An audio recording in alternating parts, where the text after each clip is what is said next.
Terry. Please tell Terry, come on.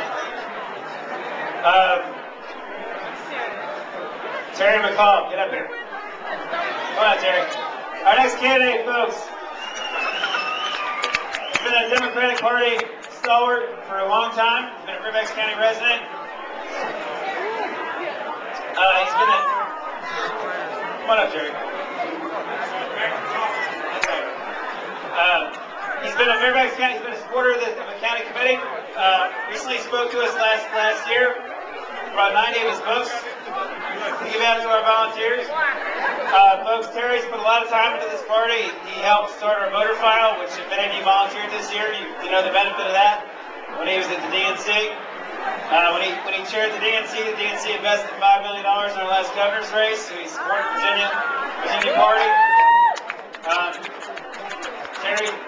Terry's been supportive of the Virginia Democrats in Fairfax County.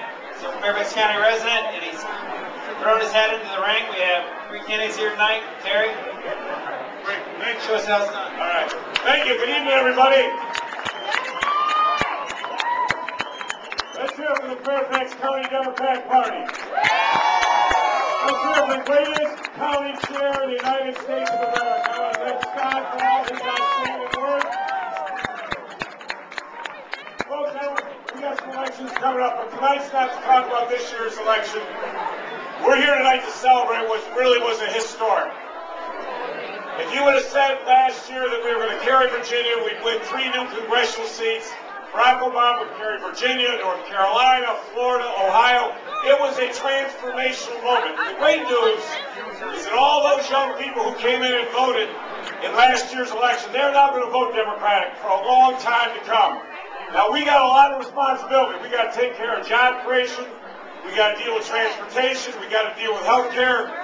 But I want to say, folks, we would not be here today if we're not from Virginia. Barack Obama would not be president of the United States of America if it were not for your help. So give yourselves a great round of applause. And as someone who's worked for this party for 30 years, it is a great, great night. Tuesday is going to be spectacular when Barack Obama puts his hand on Abraham Lincoln's Bible and takes the oath of office. And then we got a lot of work to do.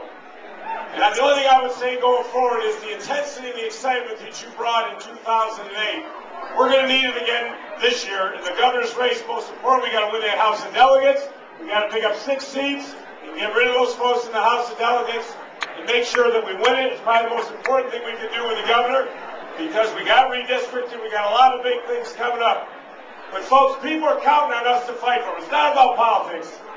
People are losing their jobs.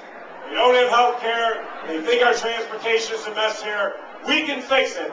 And if we come together as Democrats, we can solve those problems.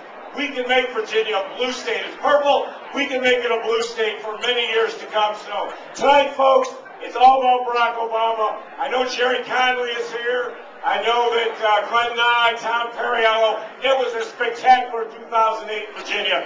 Thank you. You are spectacular, and the reason we're where we are today in America is because Virginia set the trend for Barack Obama. Thank you very much.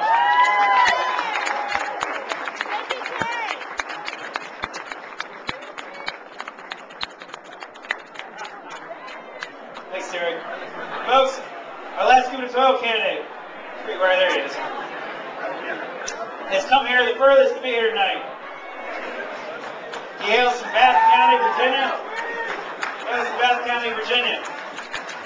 And he came very, very, very close last time. And but for a big pile of money that came in from the Republican Governors Association, I think it was, something like that, would have been our Attorney General. But folks, Creigh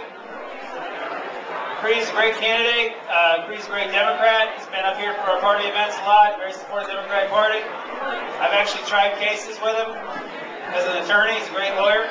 And he represents the city of Charlottesville all the way out to Bath County out in the mountains. Different part of the state, but very beautiful part of the state and a good Democratic part of the state as well. Your needs. Thank you. Okay. Now, I know that everybody is planning the first week of February to have a big Groundhog Day celebration. But I gotta ask you to stay sober on Groundhog Day because the real work of the first week of February occurs on the 3rd. The most important election in Virginia this year, until June 9th, occurs on February 3 in a special election. If you have any hope of continuing this trend in Virginia of democratic elections, you're going to have to do everything you can to pull out the stops to elect Sharon Bullock as chairman of the board of supervisors. There's some of us who have a little interest in a primary on June 9th. And it's true, I want to be governor of the Commonwealth of Virginia, but what I want to talk about tonight is something of this vision of America. You know, John F. Kennedy in 1954, this book was published, Profiles in Courage. And he said, we the people are the boss, and we get the kind of political leadership, be it good or bad, that we demand and deserve. Well, last year, people figured out we deserve better than we were getting. The election last year crystallized for me in 3 events. One, 3 weeks before the election, I spoke at a fundraiser in Annandale, Iranian Americans for Obama. 2 nights later, I spoke at a fundraiser in Manassas, Ethiopian Americans for Obama. And then on election day, when everybody else came up to Northern Virginia, because by golly, that's where the big party was, I knew we could win a seat in the 5th Congressional District. I knew Tom Perriello was close, and I worked polls for him all day long. And he's going to be a great congressman. Let me tell you, that afternoon I was working at Emily Kirk's home precinct, and a woman came up to me on the parking lot at the door and said, please don't think I'm dumb, but I've never voted before. Where do I go? This is a woman that was middle-aged. It made me so proud. This whole group of Americans are finally part of the process. They understand the dream includes them because they've got a president that's the epitome of hope and also the epitome of the American dream. Let's celebrate until Tuesday, but then let's get to work for Sharon Bullock on February 3. Let's get that done.